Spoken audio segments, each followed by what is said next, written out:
Well, hello, that's me again. Today is August 6, 2025. It is Wednesday. And we will start from the INF Treaty, Intermediate Range Nuclear Forces, and the one which Russia declared that it's, is not bound anymore, because it was the United States actually which abrogated it, but it doesn't matter anymore.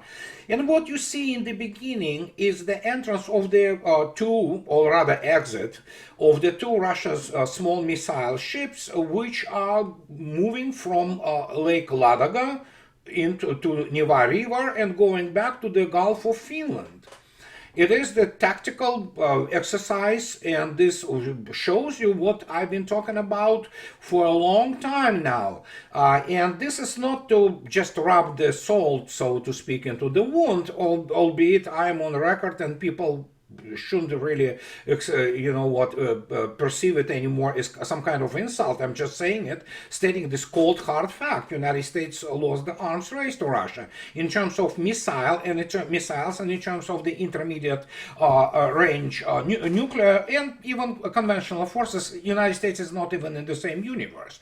And so if you go and take a look at this map, this is Ladoga, as you can see yourself, and as you can see yourself, it is a very significant body of water, and to the right lower corner you can kind of see the scale of the 20-mile scale, but it's large, okay? It's very large, and it's larger than the Gulf, well, equals probably about the same size than as the Gulf of Finland, probably even larger. I'm not going to be going right now into the geographical details of it, but as you can see yourself in red, I show you the Neva River actually flowing from the Gulf of Finland into the Lake Ladoga, and this is precisely the route which basically those small missile ships take if need be, because they are capable of carrying both very long-range anti-shipping missiles of the family of 3M54 calibers,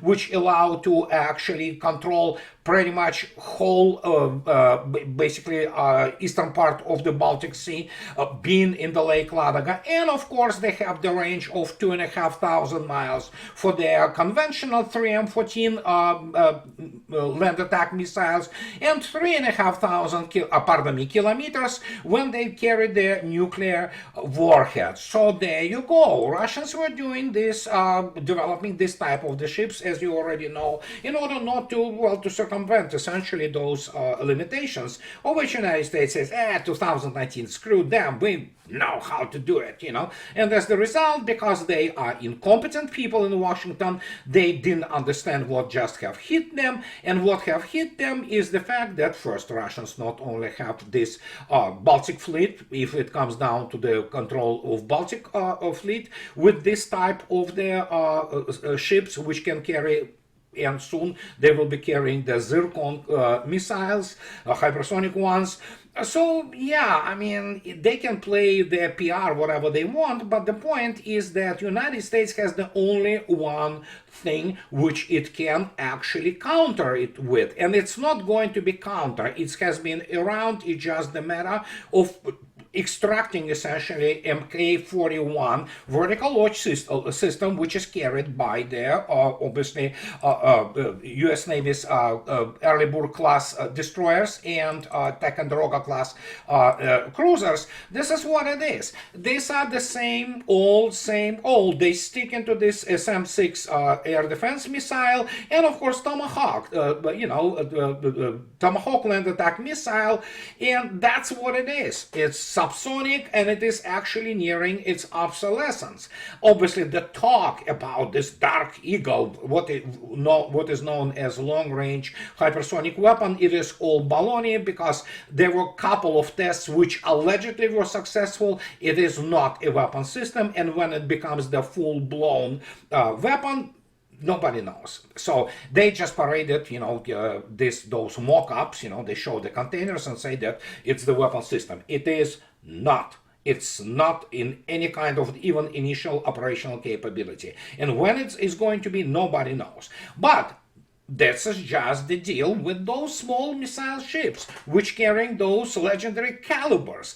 But then, of course, after this situation with the abrogation of the Intermediate Range Nuclear Forces Treaty by the United States, what we have now also, Russians are deploying Oreshnik. They are deploying it both in Russian territory and in Belarus, and it is a mobile complex, and everybody saw what it is. It is a horrifying weapon, and there is nothing which United States or NATO, whoever, they can counter it with. Simple as that. And actually, the title of the this whole video today, which I'm making for you guys, is Third Law, or Newton's rather third law, is for a reason. And we need to discuss this because it is not only about the fact which I want strongly suggest you to go, not only watch my previous video where I was deconstructing this troika of the US colonels who on the, basically orders or guidance of Mr. Cavoli, a former supreme commander of the US Army in Europe,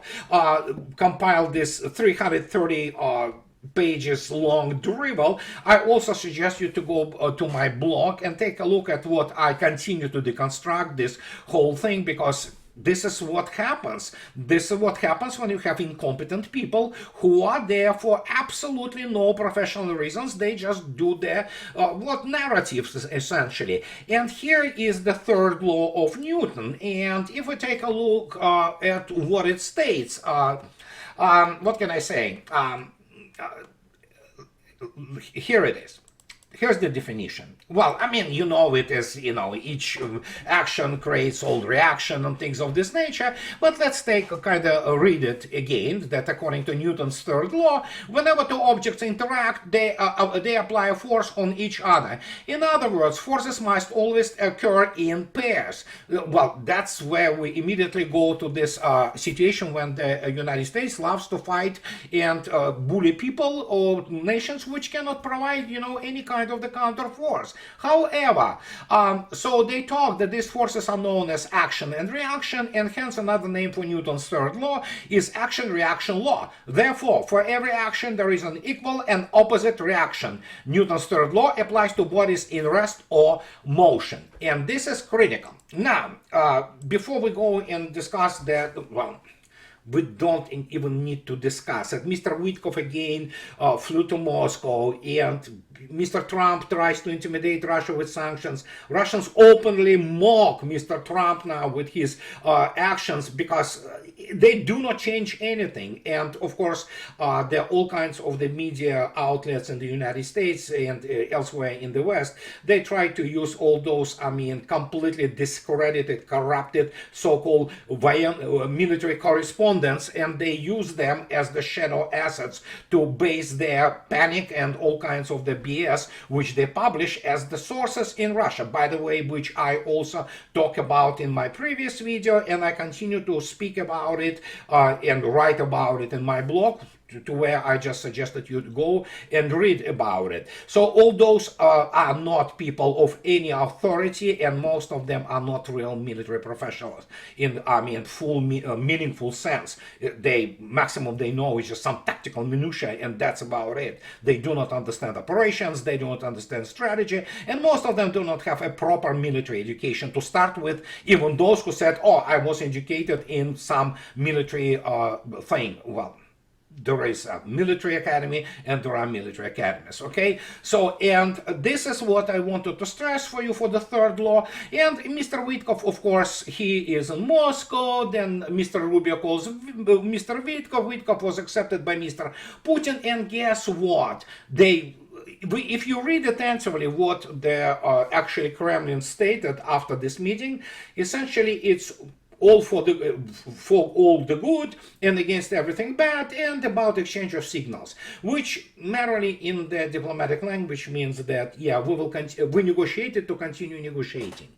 And so that's what is going to happen. But Mr. Trump doesn't understand the reality. He is incapable of this on the personal level, and as many people now say, such as, Tucker Carlson, Candace Owens, and about the fact that, yeah, he's basically controlled by Israel. He is, yeah, United States is not independent country, and that is why he is doing what he is doing, and especially he is also in the pockets of those very rich billionaires, actually, class, and yeah, they control him, and that is why nothing what he promised will ever, come to fruition. He will never fulfill his promises. He is the master of his word. He can give the word, he can take it back. So, and this is what we are observing right now.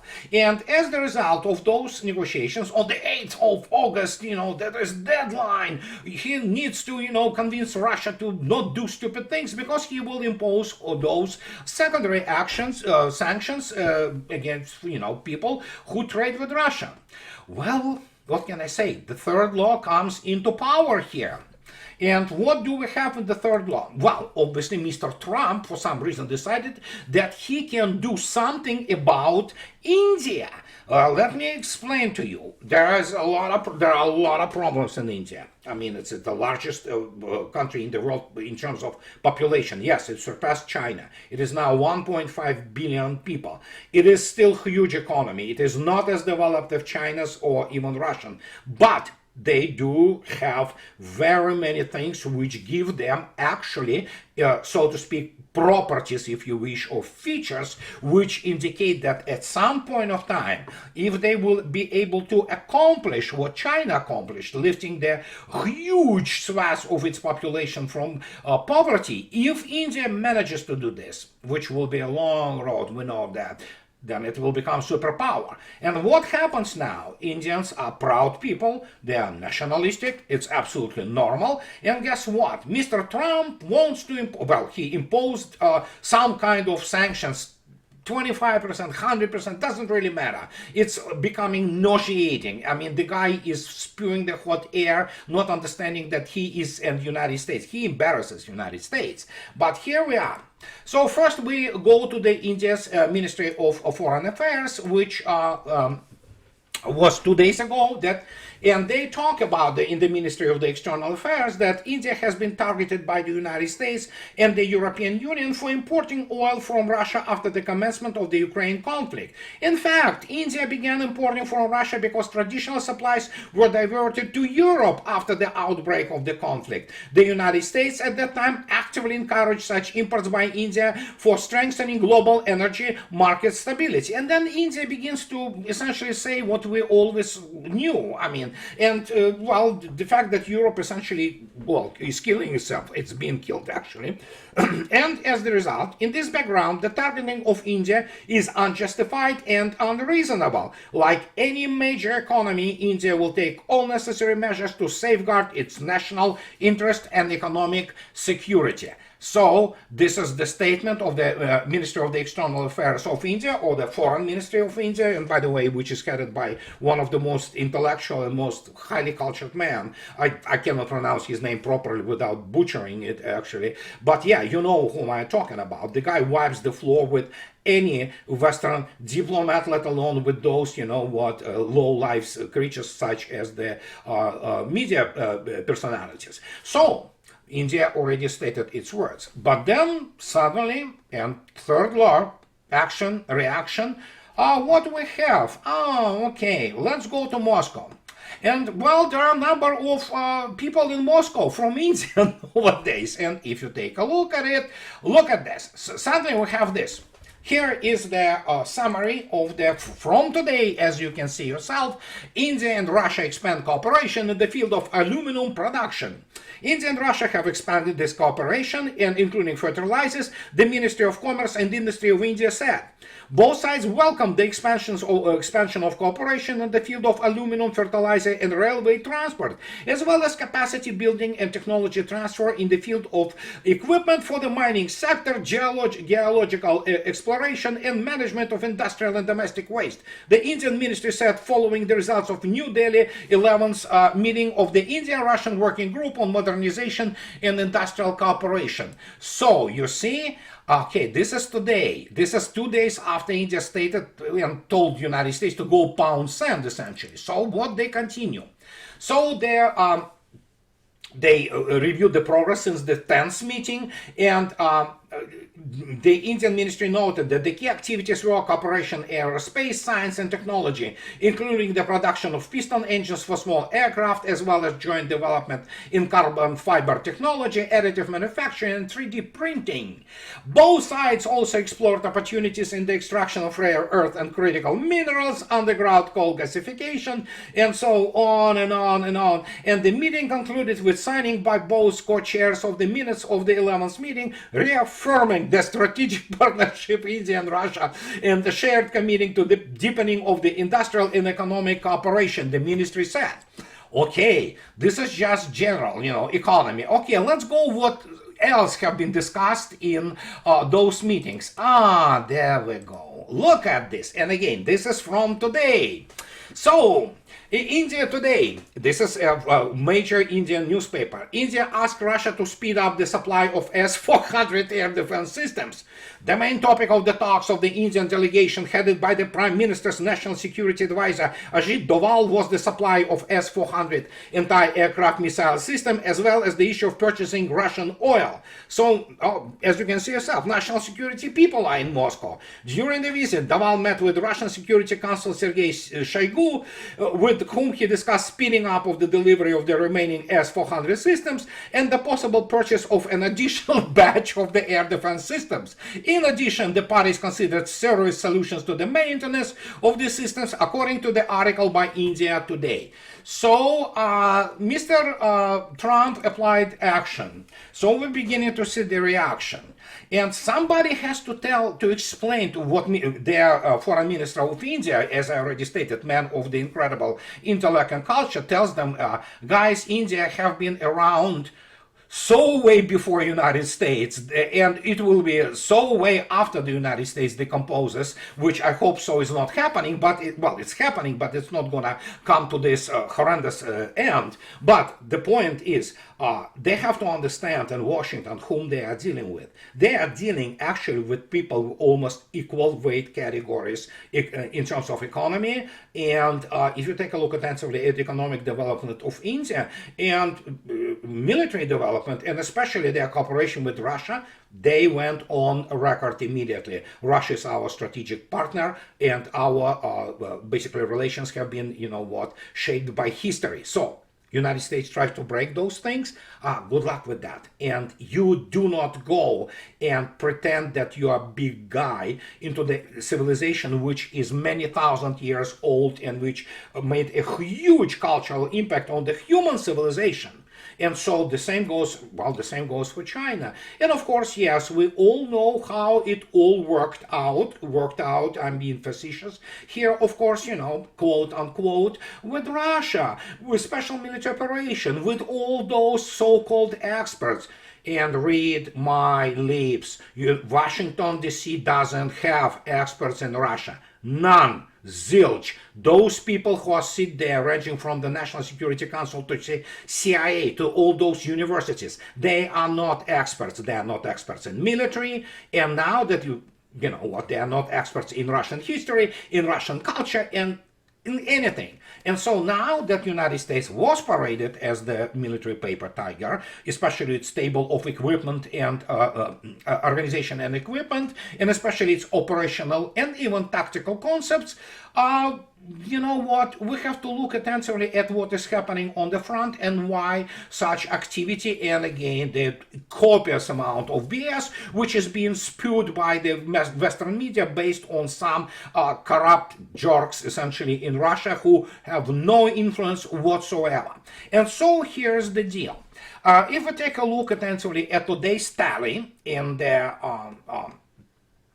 losses, as you can see yourself, the slaughter continues. It's, goes up and down. It's about 1,200 a day of the KIAs of the Ukrainian armed forces. And now here we have, we go to Lazovaya. As you can see yourself, this is Lazovaya in Kharkov Oblast, which is, you can see yourself, it's about, yeah, I would say 100 kilometers away from first front of Russian, of Russian advance near Konstantinovka towards Dobropolye. So yeah, you can see yourself what happened in Lazovaya. It's not good, obviously, because this logistical, so to speak, juncture will be, pummeled into utter submission, and that will kill basically any kind of the supply lines. And then, of course, we have this situation with that, Slavyansk and Kramatorsk.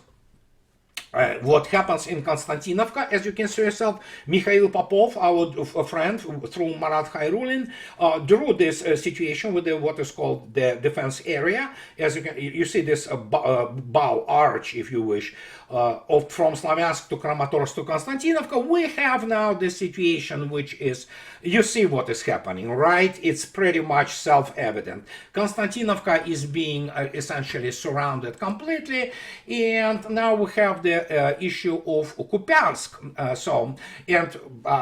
If you look attentively at Kupiansk, is completely now in operational envelopment. So, and yeah, it's nothing they can do. Russians again gonna strangle it, and it will fall as a ripe apple into their hands. And so then we have the take of the Yanvarskaya. This is Yanvarskaya. As you can see yourself, Yanvarskaya, it's this bright orange thing. It's deep already in the Kharkov territory, and the advance continues there. So that's why so much activity from Trump and people who own him. Trump is not an independent person. He is not really POTUS. He is basically the guy, the caretaker for all those, AIPAC, Israeli First people, and billionaires. So he doesn't really serve American people. He serves some corporate interests which do not really even view United States as some kind of nation or people with its common culture. They just need to make money, and that's what is happening. They are playing with the market. They're playing through the Wall Street. They're just making money because they're not just greedy. They are essentially what we would today define as evil, and that's who they are. But again, as I state many times, and again, if you go and take a look at, read my latest book, which was published in 2024, it's now actually in the also is published by Lola Books in Spanish. So many people in Spain and Latin America will be able to read it, without unnecessary suffering through the English language. And so if you read it attentively, I stay there clearly, and that was pretty much the pivot, basically, of my main thrust, if you wish, of my work for the last second decade now. That those people, those powers that be behind the scene, behind the stage, who manipulate all those people like Trump or whatever, including those Israeli firsters who commit the genocide, essentially, they are not that bright. That's the point. Many people for many years in American culture equated intellect with the riches, with being rich, making money. Well, yeah, you have to have certain degree of intellect and cunning, if you wish, but it does not necessarily reflect on your actual intellect and ability to develop strategies. Most of those people, they don't know how to produce strategies, how to develop strategies. All, those financial strategists people, they have nothing to do with strategy, if you wish, because it has no relation to the grand strategy of the state and on the national level. That is why when I look at the National Security Council in the United States, they should remove the national from the title, because it had nothing to do with the nation, or for that matter, of the American people. Primarily, you can put it that, Christian Zionist Security Council or Israeli Security Council, what have you. But it has nothing to do with American people, who, of course, also beginning to, wake up. Many do. Many beginning to do so. And they see what was basically in store for them since the moment Mr. Trump took office. Not a single promise have been achieved or fulfilled, what have you. It's unbelievable. It's unbelievable. So, and when we talk about this whole situation with the special military operation and things which are happening there, what can I say? Mr. Trump can continue to produce those statements as he produces in White House. You see, this is yeah, look at this. Fact sheet: President Donald Trump addresses threats to the United States by the government of the Russian Federation. Yeah, sure, it looks like, yeah, he wants to, yeah, I don't know how to comment this anymore. You see, and he talks about countering the Russian Federation's threat to U.S. national security and foreign policy. The Russian Federation's actions in Ukraine pose an ongoing threat to U.S. national security and foreign policy, necessitating stronger measures to address the national emergency. You see? So now it is a national emergency in the United States. The problem is United States cannot do a squat about it. I mean, nothing. So they will apply them, and that's what already happened. You know, the sanctions on China, good luck with that, and obviously on India, and India found the spine, and basically you saw yourself what is happening. That is the reaction. This is the Newtonian third law. And but then again, well, those people with those political science degrees and degrees in journalism and philosophy and all that, you know, which surround Mr. Trump, and all kinds of other, you know, degrees which have no relations with the actual real life, and who do not provide, which do not provide actual knowledge of the countries they are dealing with, they don't know what the third law is. They heard about it. They don't understand how it operates. Or they don't understand how it manifests itself in practice, be that military or international relations. And what can I say? As I already stated before, I strongly suggest you to go and read, to go to my blog and read what I'm talking about, of this compendium of this Troika by Mr. Kavolia, which is absolute. I mean, this is the manifestation of sheer military incompetence. And if that's what they are, that's what they are, who they are, if you wish. So now, in conclusion, what can I say? It is, I know it's very unpleasant thing, but Russians on the in special military operation, they constantly register the lack of desire, let's put it this way, by NATO volunteers to ever get into the real combat contact with Russian troops. So, and what happens, they talk about it all the time. Just, you know what, go out, use the Google Translate and do whatever, you know, kind of search. Russians say it non-stop since 2023. Whenever we hear this Swedish or English speech, most of the time we just get in, they run. They avoid combat contact, I mean, whatever they can. Obviously, there are volunteers who would want to meet Russian stormtroopers. Exactly. And so that's what I want to bring you back to 2024, more than a year ago, when the Business Insider of all people, which is really strange, suddenly wrote about this. And he talks about, I mean, one of those volunteers, that U.S. spent so much time fighting insurgents that it forgot what it means to actually fight a war, a U.S. vet in Ukraine says. An American veteran who fought in Ukraine said that the U.S. kind of forgot what it means to actually fight a war. He said U.S. training has long been heavily focused on fighting insurgents in places like Iraq and Afghanistan. He said his own training wouldn't have prepared him for a war like Ukraine. Well, and I want to, and I understand many people will be very hurt by this, but who said that United States forgot how to fight the war? United States did know what those major, large-scale combined arms operations are since 1950, since Korea.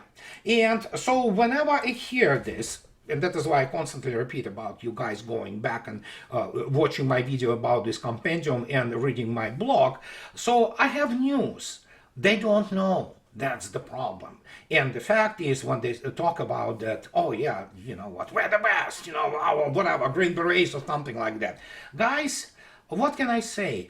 Try to survive the intensity of the fire, which is happening on the line of the combat contact. And there is a reason why we can say, for all their gigantic failures and catastrophic losses, 1.8 million killed on Ukrainian side by Colonel Douglas MacGregor. So what can I say? Ukrainians are better soldiers than U.S. Army. They simply are. I mean, they're tough, make no mistake. They're still being killed, but, and especially in 2023, they represented the best army, not only which was better than any European army, they were better than American army, U.S. army. And this is what people cannot, accept, the reality. Russians are not impressed. So, and they will continue to do what they are doing, and yeah, they will continue to do what I constantly say. The Russians are second after Chinese in their ability to pull the gonads of the tomcat. And they will do this diplomatically as long as it takes until they get what they stated in 2000 memorandum, essentially, which was issued by Russian Foreign Ministry in the 2021 on the eve of their special military operations and no matter how they try to rewrite it, as they did with the rewriting World War II, you remember, U.S. Army and Western Allies single-handedly defeated, the Wehrmacht and Hitler and all. Yeah, Red Army was their sideshow. So same goes here, but it's not gonna fly anymore. We are living in the world, saturated with the social media and information which travels instantly. So suddenly it's becoming very difficult. And that is why the process, which I welcome with applause, of dying out the composition of the establishment media, who are nothing more than a bunch of the war criminals and people who support crimes against humanity, such as happening, for example, in Gaza. And of course, there are some very many interesting revelations are coming by Russian investigative committee about the atrocities committed by the so-called, moral Ukrainian troops, which are primarily Nazis, on the territory of Russia and the territories which Russia now claims as its own. So, and this is what I wanted to tell you guys today. And as always, in the end, those who like what I do, please subscribe to my channel. And those who can afford, please support me on the Patreon or buy me a coffee and two. That will allow me to stay in business with you guys. So what can I say? Have a nice rest of your week, and I'll talk to you later, guys. Bye-bye.